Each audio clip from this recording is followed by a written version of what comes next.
Hi, everybody, and welcome back to Level English, your daily dose of English immersion. Imagine this: a baby was given up for adoption. Nobody could imagine that this child, adopted, would one day change the world forever. This is the incredible story of the man who taught us to think different.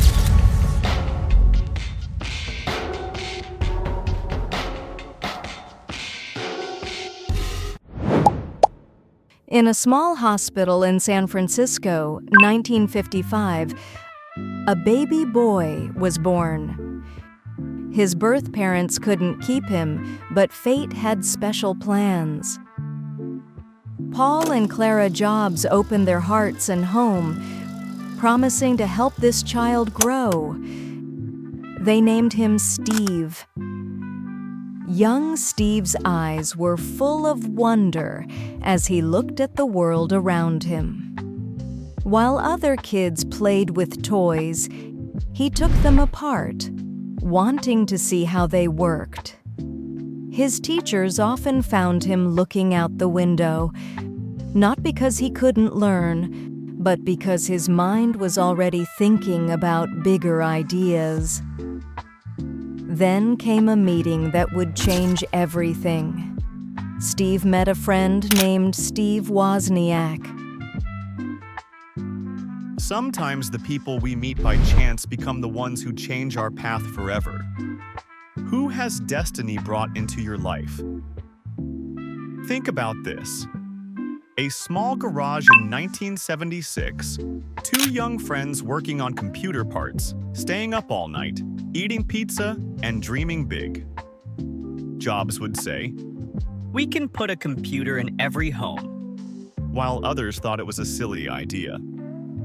Their first computer, built with borrowed parts and lots of hope, was just the start. Apple was born. Just as Apple was starting to do well, problems came up. The company grew, but so did arguments. In a sad turn, Steve was pushed out of the very company he had started. Think about building something with all your love, only to be told to leave. Many would give up. Steve stood strong. Life's darkest moments often hide the seeds of our greatest opportunities. What challenge are you facing that might be preparing you for something greater? During his time away from Apple, Steve worked on new things. He helped create Pixar, making wonderful movies. He built Next, creating new technology. He was learning, growing, getting ready, though he didn't know it yet, for an amazing second chance.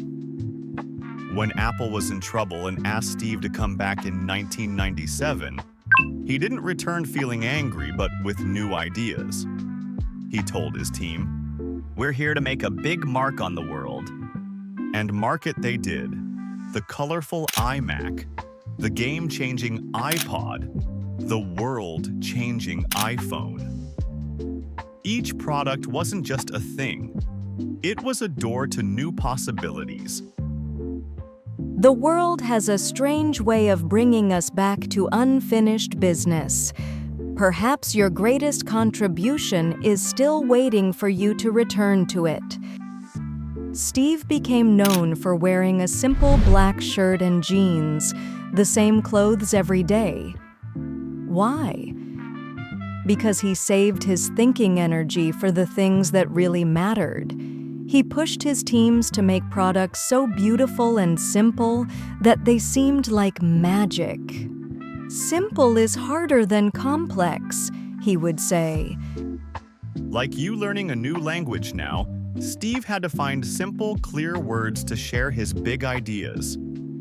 He practiced again and again to make his message easy to understand. Each time he spoke to the world about a new product, he used simple words to explain amazing technology, just like you're learning simple words to build your amazing future.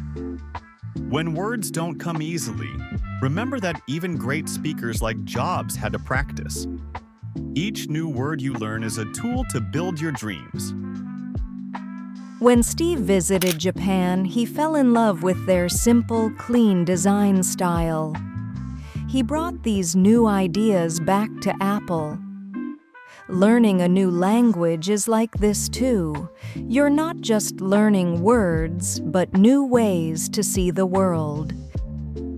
When Steve got cancer in 2003, he faced it with the same strength he brought to everything else.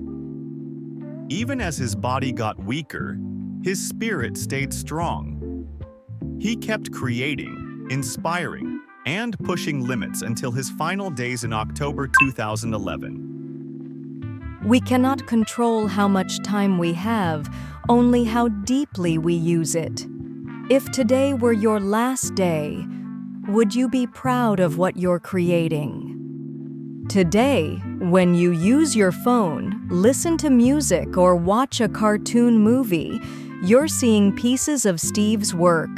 From a garage startup to a huge company, from an adopted child to a world-changing thinker, his story reminds us what we can do.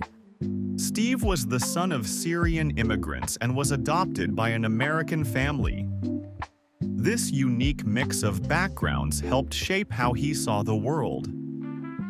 In the same way, as you learn a new language, you don't lose who you are. You add something new to yourself. Stay hungry, stay foolish, Steve once said. These weren't just words to him.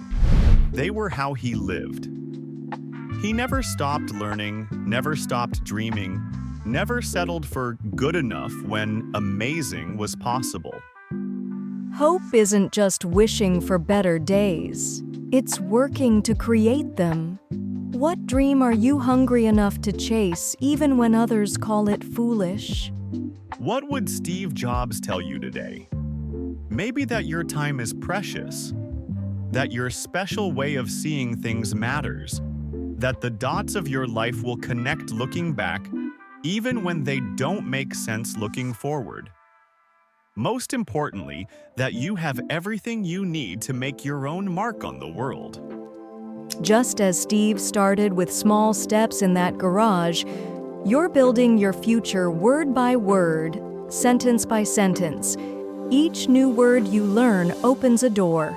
Each conversation builds a bridge to new chances. Like Jobs, you're creating your future, one day at a time, one word at a time, and that is truly amazing. Thanks for watching, and see you soon.